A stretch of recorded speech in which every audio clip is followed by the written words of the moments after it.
Merry Christmas and Happy New Year, YouTube. This is probably my last video coming in before the new year. So, be looking out, of course, for content in 2019. But as far as games go, I don't think I'll have my next set of matches up until the following year because I'm going on a brief trip down to Maryland for the new year. So, looking forward to bringing some more content to you in 2019. But for the last battle of 2018, we have our Week 2 match for Season 6 of the MWPA. This week we're going up against Maskedaura, coach of the Wichita Beedrills. Everybody in this league has like such cool logos compared to mine, which I just made in PowerPoint. I just want to point that out. But yeah, we're going up against Maskedaura, who picked up a loss in Week 1, and we of course are sitting at 1-0, so 1-0 versus 0-1 here, but it's early enough in the season that anybody can beat anybody as far as I'm concerned, so regardless of whether somebody has lost or won their previous game, it's not going to impact how I prep or how I play. I'm still going to assume everybody is, knows what they're doing and is going to bring a strong team. So I'm going to have to bring my best as well. So Maskedaura's got a pretty threatening team. Let me just run through the roster really quickly. We've got Jirachi, Manaphy, Thunderous Therian, Gliscor, Infernape, Mega Pinsir, Haxorus, Florges, Gengar, Serena, and Alolan Persian. So a couple things to note just kind of right off the bat. First thing is the hazard removal is not amazing, I'll say, because you don't really want to be running, I think like I mentioned in a previous video, Defog on Thunderous Therian. So other than that, hazard removal options are Serena with Rapid Spin or Defog on Florges. I wouldn't be too surprised to see the Florges here to help deal with my Conkeldurr. Like a physically defensive Florges can take a Poison Jab from Conkeldurr and should be able to outspeed it and whack it with a Moonblast. So I wouldn't be too surprised to see something like that show up. Obviously, you can see on the screen it didn't. That means, kind of based on what I'm thinking he'd bring, his hazard removal options are basically not good, right? Like, Serena doesn't have a great matchup versus me, I don't think. And then Thunderous, like I mentioned, you want to run coverage options on. You want it to be like a Nasty Plot Sweeper or Choice Scarf, whatever. You don't necessarily want to be running Defog. So hazards should be pretty good against him. Getting up Stealth Rocks will be really nice for me, especially if the Pinsir showed up. So that was kind of one of my priorities building. One other thing that's kind of worth noting is it's another semi-fast team in that a lot of Pokemon above base 100 speed, sort of like Jed's team had, but in this case they're all very clumped around a certain cluster of speed tiers. He's got 1, 2, 3, 4, 5, 6, 7, 8, 9 Pokemon within the 95 to base 115 speed tiers, which is really nice for me because my things that are faster than that are going to outspeed that whole cluster of Pokemon, and it makes my speed creeping really easy, basically. So like my Mega Aerodactyl, for example, is base 150, vastly outspeeds everything on his team. So I can run actually Adamant on that thing, and that's what I did this week when I'll get into my team builder. And then things that are below it, I basically don't really need to run speed investment on. Things like my Muck, things like my Heatran, Tapu Bulu, they don't really need speed investment that badly this week. So I basically just didn't run any.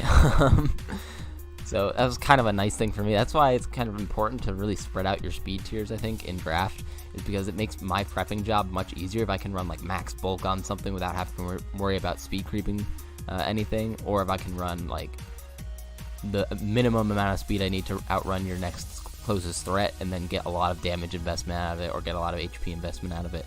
It just makes it a lot easier for my team building, especially because since my speed tiers are kind of, I think, decently tiered out, I've got a little bit of a gap between 80 and 100, but in general that gives like a really kind of put the onus on my opponent to make sure he's speed creeping the appropriate thing, whereas I can speed creep far down or not speed creep at all if I don't have to, in the event that the speed tiers are kind of spread out or clustered up like this. So that's kind of a nice thing from the building aspect for me. Couple of big threats on his team, like a DD variant of Haxorus would be hugely problematic. Even just a standard Poison Jab, Dragon Claw, Earthquake set with Dragon Dance is hugely threatening versus me if it gets +1 because it won't knock it out with Ice Shard from Mamoswine. And I didn't really want to run a Choice Scarf for this week, so that thing is very potentially problematic. Manaphy is also a huge problem, like Tail Glow, Z-Rain Dance with Scald and Ice Beam is I think really all he needs. Like, yeah, Jellicent would kind of wall that, but what's Jellicent doing back realistically? Like, if you go +6 and you start Ice Beaming me, eventually you're going to wear down the Jellicent, so he might not even, and even just like a Tail Glow without the Z-Rain Dance, if he's running like Energy Ball on it to hit the Jellicent, that's still pretty threatening to me because there's not a lot of my team that can KO that thing in one hit, or that can even take like a +3 hit from it if they're slower. So that was kind of something I was looking at as a potentially large threat. Infernape is a big threat. I just don't have good switch-ins for fire plus fighting on the team. So that's kind of a big threat to me. And otherwise, I think the matchup was generally in my favor, besides a couple mons I just mentioned. But yeah, let's just get into what I built right here really quickly. I've got Mega Aerodactyl here coming back again. Adamant, 252 attack. Little bit in speed just to creep the Persian, the Alolan Persian. So, like I mentioned, kind of having that huge speed advantage with Mega Aerodactyl coming in clutch here. I can run Adamant and still have 152 in HP. So, pretty bulky Aerodactyl here with obviously Adamant nature is going to hit really hard. We're on Rock Slide, Ice Fang, Wing Attack, and Crunch. Rock Slide's because I didn't need Stone Edge to KO Thundurus and Pinsir, which are the main things I'm clicking Rock Slide versus anyway. So I'd rather I hit than I have the extra damage output of Stone Edge against something like a Florges, for example.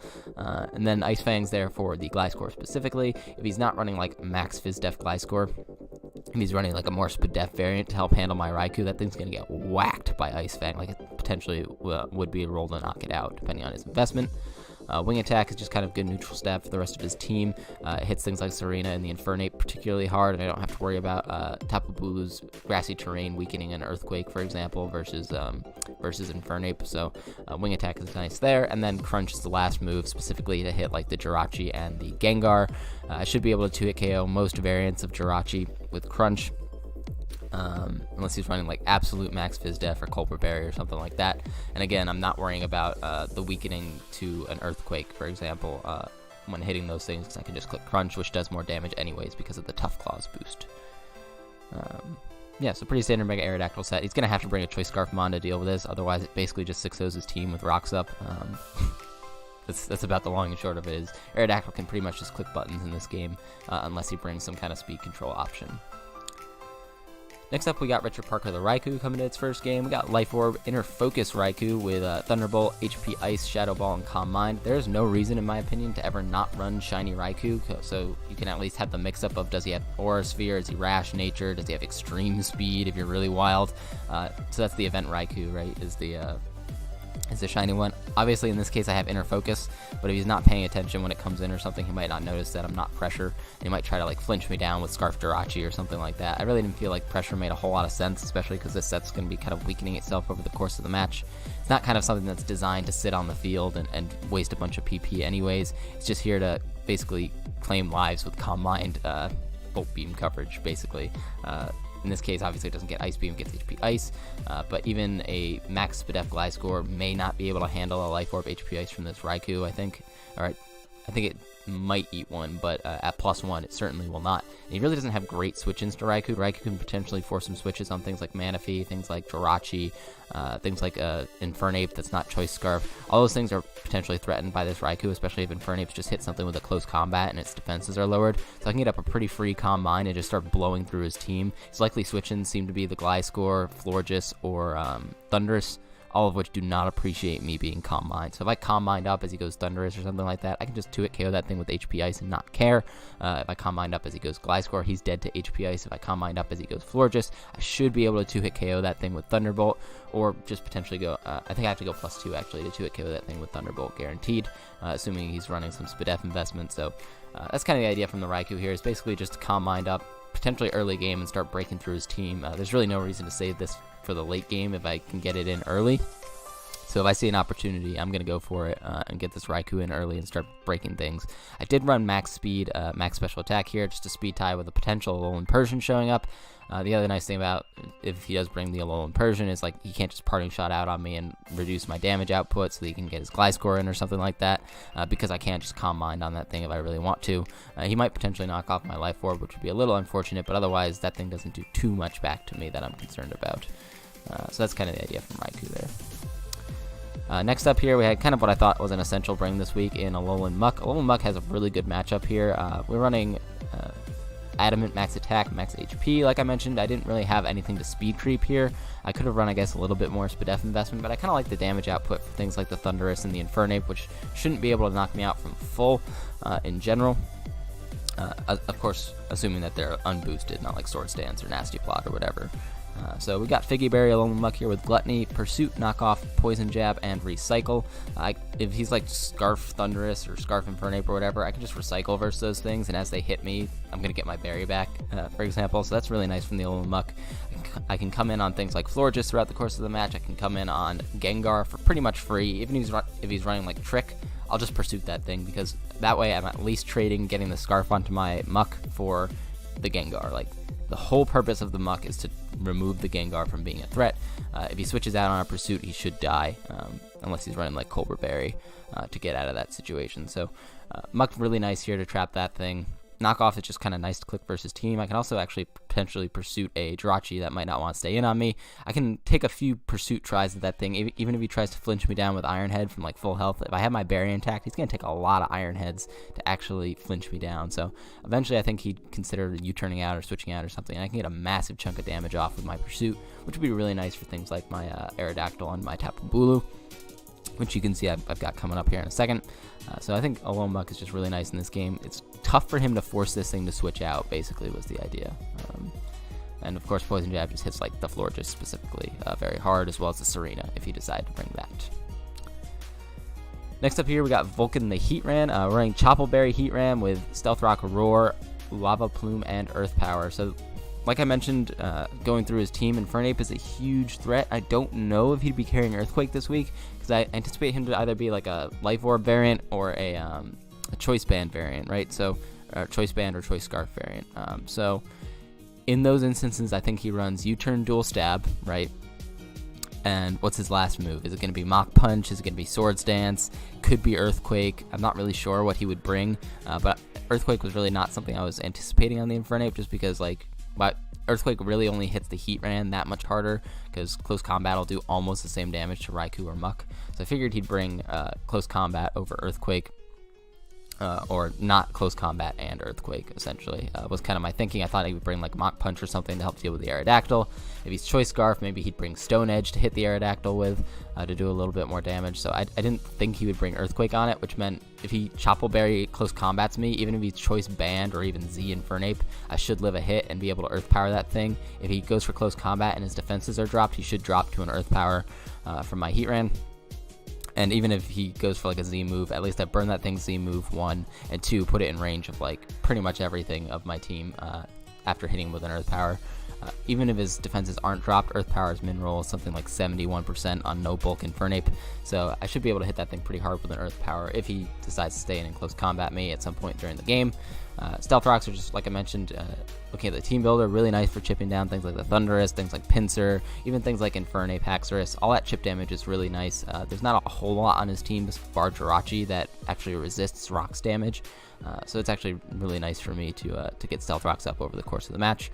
Roar is there specifically for, well, I guess not specifically, for a few things actually. It's for things like potential setup Nasty Plot variant of Thundurus. It's there for a Tail Glow / Z Rain Dance Manaphy. It's there for Haxorus DDing up.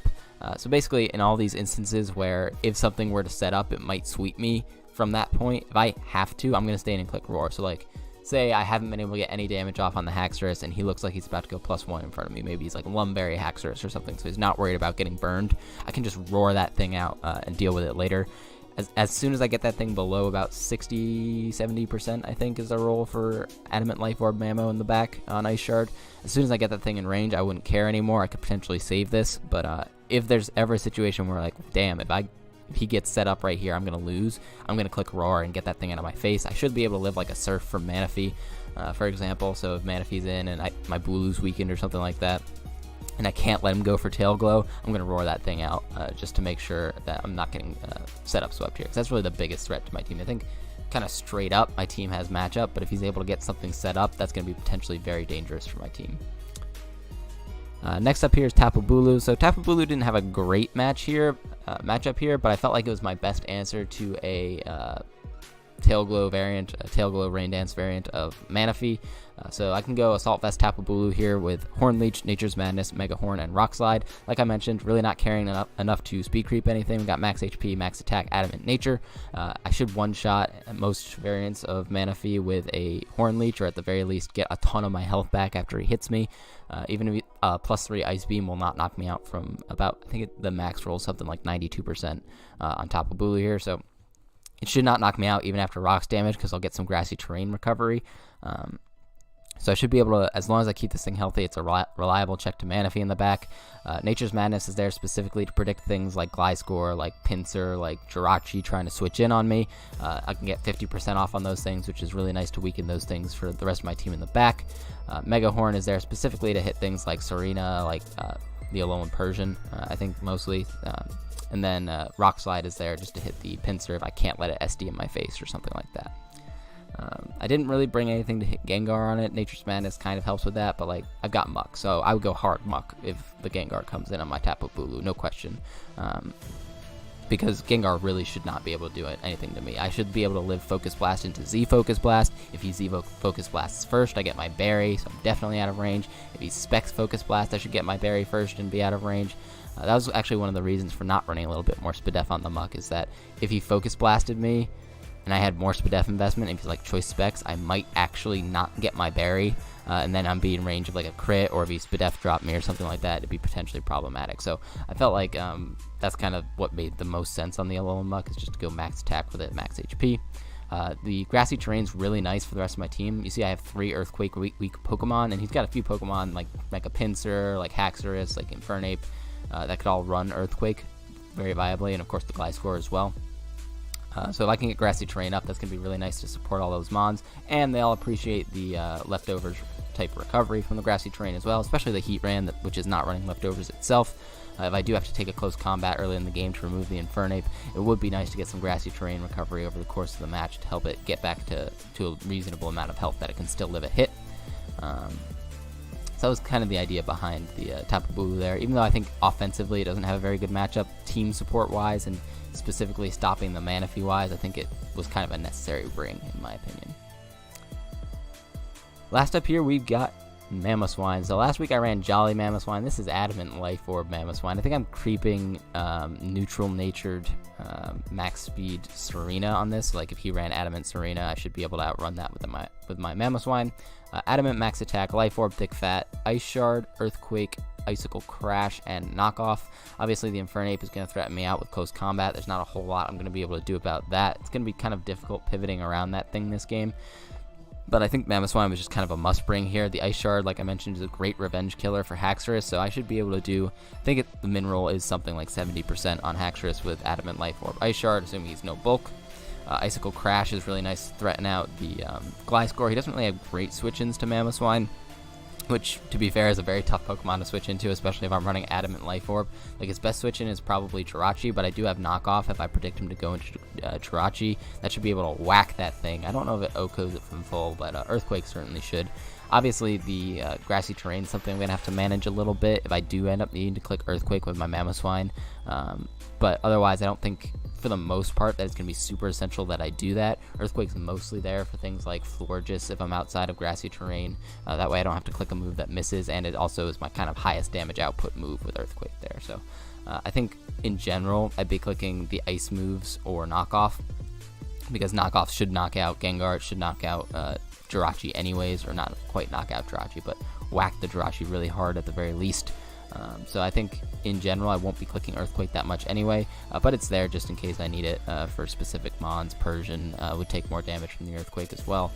So things like that, I think it's really important to have Earthquake for, but otherwise I don't think I'd be clicking it too much. The main purpose of this is just to have the Ice Shard in the back. I do a massive amount of damage to Mega Pinsir if he's Mega Evolved. I do a massive amount of damage to Haxorus if he's a setup variant, and I threaten the Gliscor pretty heavily, and it doesn't do a whole lot back to me. So I think that's kind of the idea from the Mamoswine here. Just put a lot of offensive pressure on his team and try and whittle down things so that I can clean up in the end with something like Raikou or Aerodactyl or what have you. So that was a little bit of an intro there, but now we're going to get into the match. He brought Gengar, Thundurus, Gliscor, Jirachi, Infernape, and Haxorus. So the way he's brought his team here is like a lot of different things could be choice scarfed. He could potentially be running 2 choice scarfs if he wants to go that route, but at least one of these Pokemon is choice scarf. I don't think it would be the Gliscor, but other than that, I could see the other 5. Like, I think Scarf Haxorus is a little versus me because, like, if you lock yourself into a dragon move, I've got 2 fairies and I've got Heatran, so I don't think that would make the most sense. So I'm guessing that's probably like a DD Haxorus. Infernape could definitely be choice scarf. Thundurus could definitely be choice scarf. Gengar could definitely be choice scarf. I expect one of Gengar or Thundurus to be like a setup, or not necessarily a setup, but maybe like a Z Focus Blast type set.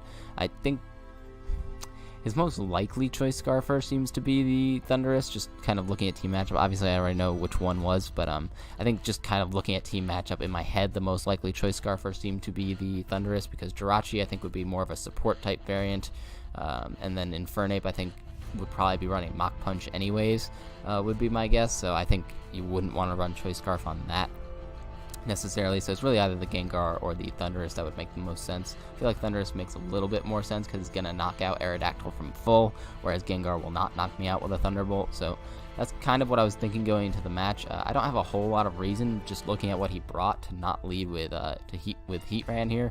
Heatran matches up very well versus team for the most part, and I do kind of anticipate him to lead with like an anti-Aerodactyl type lead, so something like Jirachi, for example, or his potential choice scarf user. So that's what I'm going to do, is lead with my Heatran here, as he does lead with the Jirachi. So this is great for me turn 1. This is free rocks. Even if Jirachi tricks me or something, Scarf Heatran's actually not bad in this game, and neither is Specs if he happens to go that route. So I don't think he tricked me. I think he just U-turn out, especially because he doesn't want to risk getting burned on his Jirachi or taking a huge amount of damage from a Lava Plume, or even like Z Fire Blast or something. So he's got to get out of there. He goes out into his Infernape as I set Stealth Rocks. This is kind of the situation I was hoping for, is that he would come in with Infernape and see like basically a free close combat on the other side of the field. So I'm going to Earth Power here, predicting him to close combat, but he just U-turns out. Obviously, normally there's not a whole lot of reason for me to stay in with my Heatran there, so I understand going for the U-turn there. And he's able to get out Gliscor pretty freely here. Obviously, I wasn't going to be going for Lava Plume this turn, so he wouldn't be risking the burn. So good play on his end to get the Gliscor out, get the Toxic Orb activated, which should be really nice for him long term. And now I do have to switch out. Obviously, this thing threatens me with an Earthquake. I've got a couple decent switch-ins here. I could actually go hard Mamoswine if I wanted to, but I don't really want to take damage on that thing, so I'm going to go Aerodactyl instead. I feel like Earthquake's the most likely move to come out here, as he goes for Substitute, so that's a little bit of a problem. As soon as I see this, I'm thinking, oh god, it's like Subtoxic, Protect, Gliscor. This is going to be really annoying for my team to break through, especially if he's like Max Fizz Def and can live an Ice Fang from my Aerodactyl here. But I'm just going to Wing Attack. I guaranteed break the Substitute of Max Fizz Def because I am Adamant Aerodactyl. So I'm going to Wing Attack here, break the Substitute as he goes for Swords Dance. So it's actually sub-SD Gliscor. So I'm thinking he's got like Earthquake, maybe Ice Fang as his last move as he goes for SD here. So I'm like, okay, I just got to Ice Fang this thing. If he's not Max Fizz Def, he's going to drop to Ice Fang, but it turns out he is Max Fizz Def Gliscor. But luckily for me, he doesn't have any coverage to hit my Aerodactyl, so he just goes for U-turn, and that Gliscor is dead unless he's got Defog on Thundurus. Like, that is a dead Gliscor, which is huge for my team. Raikou can now click Calm Mind pretty freely in front of a lot of stuff on his team. And obviously the Thundurus doesn't threaten me too much, and I should be able to kill the thing with HP Ice anyway. So Gliscor being dead is really nice for me. Here I see the leftovers on Jirachi. I'm like, he's going to set Stealth Rocks here. 1,000,000%. There's no way he's clicking Iron Head and allowing my Heatran back in for free. I'm just going to click Crunch here, and that turned out to be the right play. So I gain a ton of momentum this turn as he goes to set Stealth Rocks, and Aerodactyl is in. He has no good responses for this Pokemon. So Crunch should 2-hit KO this thing even without the defense drop, so knocking out this Jirachi. Really nice for my Tapu Bulu in the back. Nice for me not to have to predict as much with ice moves off my Mamoswine. Obviously the Infernape's still kicking around, which is a little bit of a problem for that thing, but otherwise Mamoswine's starting to look pretty good in the back. And he goes out to Haxorus here. I'm like, is this Choice Scarf Haxorus? I don't know, but I can't let him DD in my face for free because he's out of range of an Adamant Life Orb Ice Shard, so I just have to Ice Fang this thing. It was a roll to knock him out, assuming he's not running a ton of investment. If he's running a lot of HP investment, then he might have that might not have been a roll, but it was worth going for in my opinion. Even though I did end up taking a lot of damage from the Dragon Claw there, I'm able to knock out the Haxorus, which, like I mentioned, was one of the biggest threats to my team coming in. DD Haxorus could basically absolutely destroy me. Here he goes out into Gengar. I'm like, okay, this is definitely Choice Scarf Gengar. I do die to Thunderbolt, but I can Pursuit Trap the thing with Muck anyways. The reason I don't save my Aerodactyl here is because I think the Infernape has Mach Punch, which is like the main thing I need my Aerodactyl around for anyways. So I don't want to save it at 2% basically coming in on Stealth Rock. So I'm just gonna allow him to Sledge Wave me here. If he's not Modest Gengar, that was actually a roll in my favor to live. But if he's Modest Gengar, it's much better in his favor. I'm just gonna Pursuit here and knock out the Gengar. That thing's no longer a threat to my team. And he obviously can't do anything since he's scarfed in a Sledge Wave. He'll do like no damage to my Alolan Muck. So Pursuit that thing, knock it out, and now Muck is basically in position to win this game. The Gliscor is dead to rocks, and Thundurus should not be able to knock me out with anything it goes for here. So I'm just going to Poison Jab this thing and 2-hit KO it. I'll get my berry, but he crits me with modest Life Orb HP Ground and gets a max roll. So now I'm in range of a second HP Ground, whereas I could have just... as you see, this Poison Jab's going to put him in range of Life Orb damage. I could have just recycled this turn and basically ended up at full if he hadn't gotten that crit there. And pretty much 5-0'd him at this point with Muck. Now the differential is going to be a lot more sketchy because the Thundurus is down. All he's got left is Infernape. But Infernape's still kind of a problem for what I've got left on the field here, especially if he's like Bandit or something. Could be potential Life Orb, Expert Belt. Like all those things are potentially huge problems for me because he still has the Gliscor sack in the back. I go Heat Ram because, again, I'm not expecting him to have Earthquake, but he does. So he's got Earthquake, knocks out my Heat Ram. I was like, well, that's not good. I could have had a 4-0, could have had a 5-0, thought I could have had a 4-0. Turns out he's got Earthquake. Now I have to go Bulu and scout whether he's Choice Scarf or not. If he's Choice Scarf into Earthquake, he has to sack Gliscor here and then come in and hit me with Flare Blitz. If he's locked into Flare Blitz, he shouldn't be able to knock out my Raikou or my Mamoswine from full. And because he does switch up moves here and goes for Flare Blitz, he takes the damage that I need to knock him out with my Raikou. So towards the end of this game, getting a little sketchy here, but I know he's not Choice Scarf, which means he cannot outspeed my Raikou, and I guaranteed knock him out with Thunderbolt from this range unless he's running like a crazy type max HP with a ton of Spadef investment. Life Orb Thunderbolt's going to come through here and knock him out, and even if it doesn't, he should be in range of a Life Orb Ice Shard afterwards. So going to be able to knock out the Infernape here, and of course the Gliscor is dead to rocks, so I'm going to pick up the 2-0 win. Not pretty on the back end there, I guess I'll say. That HP Ground crit really sucked on the Muck. Even if he didn't get such a high roll on the crit, Muck still should have been able to live a second HP Ground and then get his berry back and be at a reasonable amount of health to take on the Infernape. Yeah, he could have just Earthquaked me, but then I would have seen that, gone Bulu first. I probably would have ended up at like a 3-0 or 4-0 instead, but now I come out with just a 2-0. In general, I care about winning more than I care about differential anyway, so getting the 2-0 is still fine for me. Like, if you win all your games, your differential doesn't really matter too much. So I'm here to win. Like, I will make plays that guarantee me wins as opposed to trying to guarantee a little bit better differential. Just because there's no reason to risk losing a game for 1 or 2 differential points when winning it is better than any differential you could have gotten out of it otherwise, for example. So that's kind of how this game came down. Was like, yes, I could have saved Aerodactyl when the Gengar came in and gone hard Muck. Yes, I probably could have gone like Bulu first on the Infernape just in case he did have Earthquake, but I was trying to make the plays that I thought would first give me the win and then give me the best differential. So that's kind of where I was coming from, thinking about like down towards the end of this game. Obviously it only worked out to a 2-0 for us, but any win is a good win. GG to Maskedaura. Fun game for sure. Kind of a short game actually. It was only 16 turns, but really fun game for sure. And hope to see you again in the next video. Thank you guys all very much for watching if you did to this point, and have a good one. Bye bye.